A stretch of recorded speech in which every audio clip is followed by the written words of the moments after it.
Halo teman-teman, kita semua pakai uang setiap hari. Tapi pernah nggak sih kamu penasaran? Bagaimana sebenarnya sejarah keuangan negara Indonesia dimulai? Perjalanan panjang yang penuh perjuangan, dari masa kerajaan, penjajahan, hingga lahirnya rupiah seperti yang kita kenal sekarang. Masa kerajaan dan perdagangan.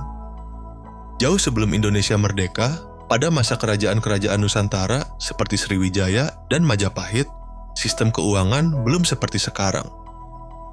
Masyarakat melakukan barter, yaitu tukar-menukar barang. Namun seiring berkembangnya perdagangan internasional, terutama dengan Tiongkok dan India, mulailah digunakan uang logam, seperti keping emas dan perak sebagai alat tukar resmi. Masa penjajahan dan mata uang asing. Saat masa penjajahan Belanda, sistem keuangan Nusantara berubah besar.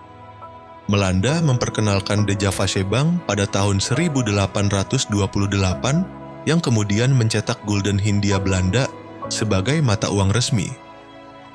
Pada masa ini, ekonomi Indonesia sepenuhnya dikontrol oleh pemerintah kolonial. Rakyat hanya menjadi bagian kecil dari roda ekonomi besar yang diatur dari Eropa. Setelah kemerdekaan, lahirnya rupiah. Setelah Indonesia merdeka pada 17 Agustus 1945, pemerintah harus segera menciptakan mata uang nasional sendiri sebagai simbol kedaulatan.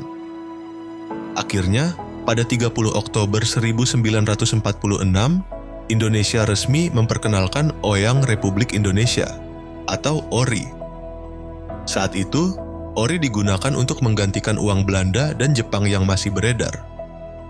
Menariknya, nilai tukar ORI pertama adalah 1 ORI sama dengan 50 gulden Jepang. Momen ini menandai lahirnya sistem keuangan nasional yang mandiri. Lahirnya Bank Indonesia dan pembangunan ekonomi.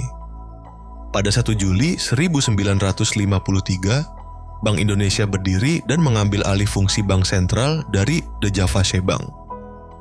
Sejak saat itu, Bank Indonesia menjadi lembaga yang mengatur keuangan, mencetak uang, dan menjaga stabilitas ekonomi negara.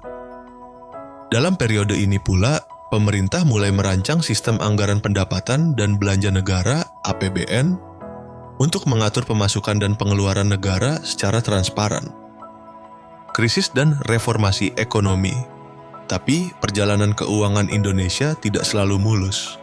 Pada tahun 1960-an, inflasi mencapai titik tertinggi hingga lebih dari 600%. Harga-harga melambung, dan kepercayaan masyarakat terhadap rupiah sempat menurun. Namun dari krisis itu, Indonesia belajar banyak.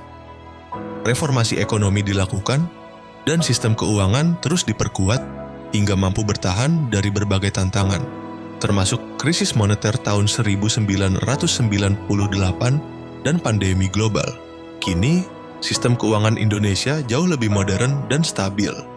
Dengan dukungan teknologi digital, transaksi makin mudah, cepat, dan aman. Dari lembaran ORI hingga rupiah digital, perjalanan keuangan negara ini adalah cerminan semangat bangsa Indonesia untuk terus tumbuh, berdaulat, dan beradaptasi dengan zaman.